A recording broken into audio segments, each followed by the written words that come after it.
Bueno, y vamos a profundizar este tema con el senador de la UDI, Jaime Orpi. Senador, bienvenido. Muchas gracias por estar aquí en CNN Chile. Gracias, Matilde. Gusto saludarte. Bueno, la presidenta de la Fundación Esperanza le tiraba un poco las orejas a los parlamentarios porque, según ella, había sido los responsables también de este relajo en torno a la sociedad y al consumo de la marihuana.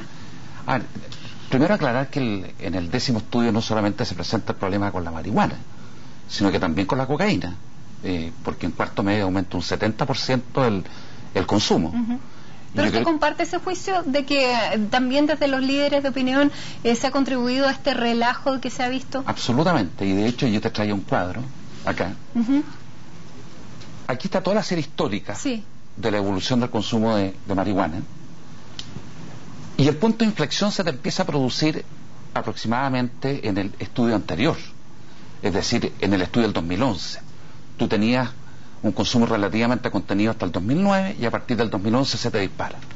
¿Y cuándo coincide eso? Con todo el debate de la legalización, porque se presenta que una droga que no provoca problemas, que produce fines terapéuticos, se presentan un conjunto de iniciativas legales. Entonces el mensaje al final que tú le entregas a la opinión pública es un mensaje que no hace daño, que es inocua y que por lo tanto hay que legalizarla. Bueno, de hecho la directora del CENDE hablaba de una despenalización social que había ocurrido con el tema de la marihuana. ¿Usted coincide con eso? Exactamente, y a raíz de eso el mensaje que se entregó, que se provoca el punto de inflexión, definitivamente. Ahora, senador, ¿usted ve que estas cifras corresponden efectivamente a un aumento en el consumo o es que por precisamente despenalización social del uso de la marihuana finalmente se transparentó el uso que efectivamente ha habido siempre? No, Matilde, esta es una verdadera catástrofe la que estamos viviendo. En octavo básico tú partiste el año 1995 con un 3% y hoy día estás en un 10,5%. Está aumentado en un 423%. Pero no es que antes lo decían menos porque era socialmente más penalizado y hoy día no. Antes había un mensaje claro que te decía que hacía daño, que no era inocua, que efectivamente era el pasadizo hacia otras drogas, es decir, había un mensaje mucho más claro. Pero yo advertí que la tendencia venía muy fuerte prácticamente del año 95. Yo soy convencido, y así lo he estudiado, que Chile históricamente ha sido un país consumidor. Y por lo tanto la prevención de droga era lo fundamental, no la legalización, sino que preparar a los estudiantes, particularmente en los cursos más bajos que más aumenta. Piensa tú que con en la serie histórica se nos adelanta 3 o 4 años el consumo. Entonces, tal como decía la Ana Luisa, cuando tú partes de mucho más abajo, es mucho más factible que se genere adicción. Y de acuerdo a las propias cifras oficiales, entre el 20 y el 26% te genera adicción. Y la cocaína mucho más todavía. Entonces el cuadro en Chile definitivamente hay que abordarlo de manera distinta. El gran problema de Chile son los altos niveles de consumo y por lo tanto tu eje en políticas públicas tiene que estar en cómo tú reduces esos niveles de consumo, y lo que te va a generar la despenalización o la legalización es aumentar.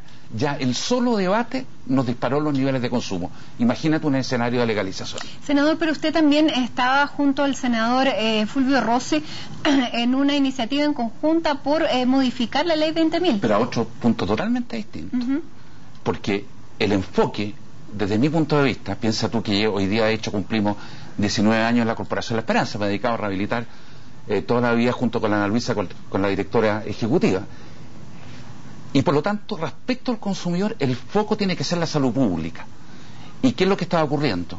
Que en la aplicación del artículo 4 que se refiere al microtráfico, eso no necesariamente estaba ocurriendo, porque el mayor porcentaje de personas que eran detenidas, en definitiva, por el artículo 4, que es el porte de pequeñas cantidades, terminaban con sentencias por consumo. Entonces cambiamos el eje y dijimos, separamos. El artículo 4 hay que concentrarlo en el microtráfico y respecto al consumidor, salud pública. Y eso significa prevención y rehabilitación. Pero en ningún caso esta medida apunta ni a legalizar ni a despenalizar, sino que al consumidor darle un enfoque de salud pública. Perfecto. Ahora, si bien es preocupante lo que está ocurriendo con la marihuana y ya vamos a ver cómo se puede detener en el caso de los escolares, sobre todo, ¿qué es lo que está pasando con la cocaína? Porque con la cocaína se vio una cosa más sorprendente incluso, que era que se dobló el consumo en cuarto medio y en los colegios privados. ¿A qué se debe eso? Porque ahí claramente la penalización social ha sido siempre la misma. Exacto, pero ojo, hay que ver todos los estudios. Fíjate que el único estudio comunal que se hizo en el año 1999 ya te arrojaba consumo sobre el 10% en las comunas populares del país. Esto viene a ratificar en el 2013 lo que venía señalándose. Hoy día hay una mayor oferta de cocaína y de hecho te bajó la percepción de riesgo al nivel más bajo a nivel histórico. Hoy día quedaste en un 46% de sobre el 50% que era la percepción de riesgo. Entonces, lo que yo te decía al principio del programa, el problema no solamente está con la marihuana, también está con la cocaína. Y eso, cuando tú estás con estos niveles de consumo, tú tienes que aplicar una política de shock en los colegios. ¿Y cuál es la propuesta, senador? Prevención obligatoria en todos los colegios del país. Hace 12 años que tengo presentada una iniciativa legal que salió del Senado, está en la Cámara de Diputados a nivel de comisión mixta y por lo tanto eso se hace urgente. Chile históricamente ha sido un país consumidor. Esta medida la debiéramos haber tomado hace mucho tiempo atrás, porque evidentemente que estamos ante un escenario de un debate pro legalización, un escenario mundial también distinto.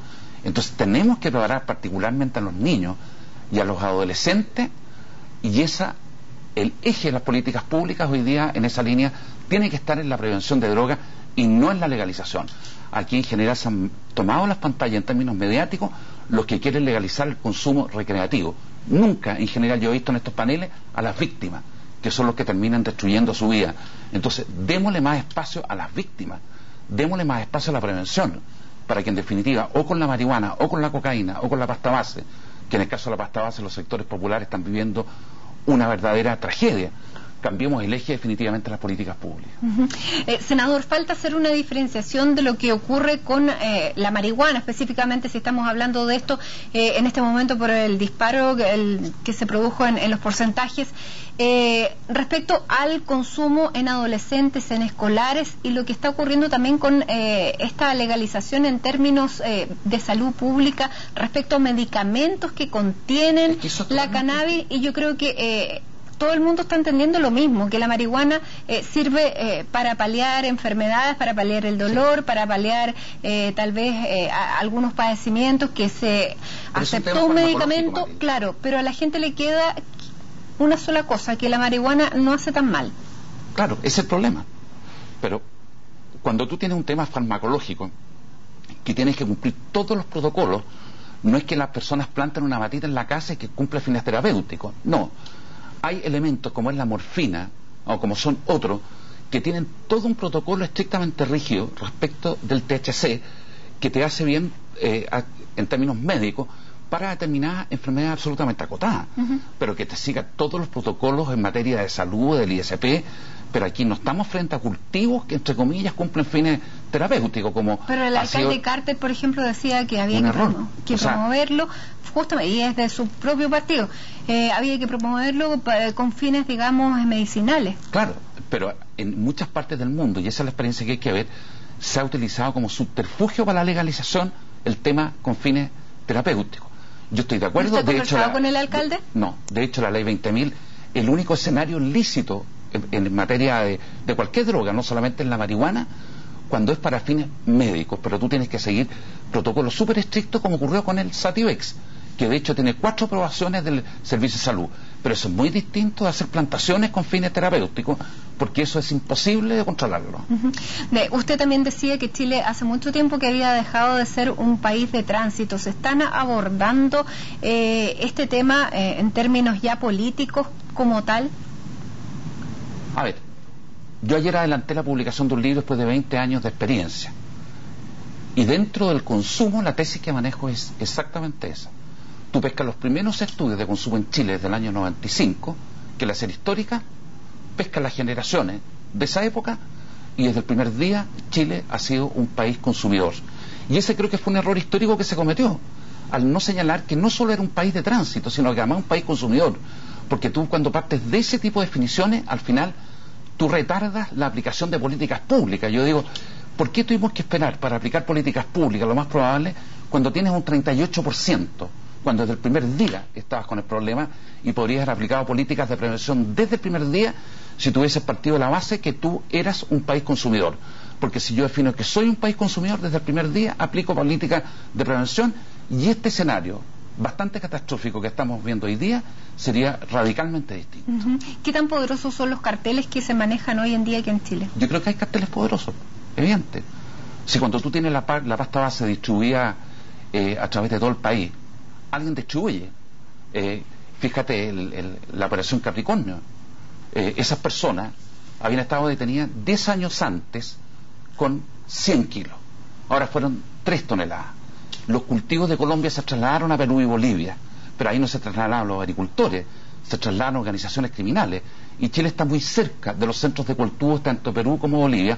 Hoy día Perú es el principal productor mundial y Bolivia el que más ha experimentado un aumento. Entonces, por eso insistí durante muchos años en aplicar el Plan Frontera, que afortunadamente se está aplicando, y hay que profundizarlo, porque Chile es vulnerable, son cientos de pasos no habilitados, y por lo tanto es fundamental fortalecerlo. Ya tenemos una señal con la cocaína en este estudio.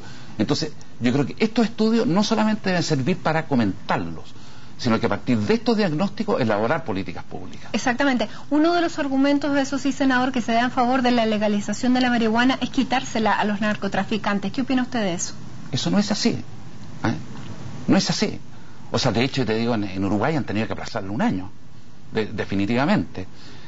Yo creo que aquí es un tema que hay que tratarlo con extremado cuidado, porque al final es un tema que te termina afectando la salud pública de la población. ¿Cuándo va a presentar el libro, senador? Esperamos durante este año, pero han sido 3 años de trabajo. Me robaron el primer año de trabajo, así que hemos tratado de reconstituirlo, pero ya estamos en la etapa final ya. Muy bien, muchísimas gracias por estar conversando aquí con nosotros en CNN Chile de este tema preocupante como lo reveló el informe del Senda del pasado viernes. Gracias, Matilde, pero este tema no viene ahora, sino que viene de mucho antes.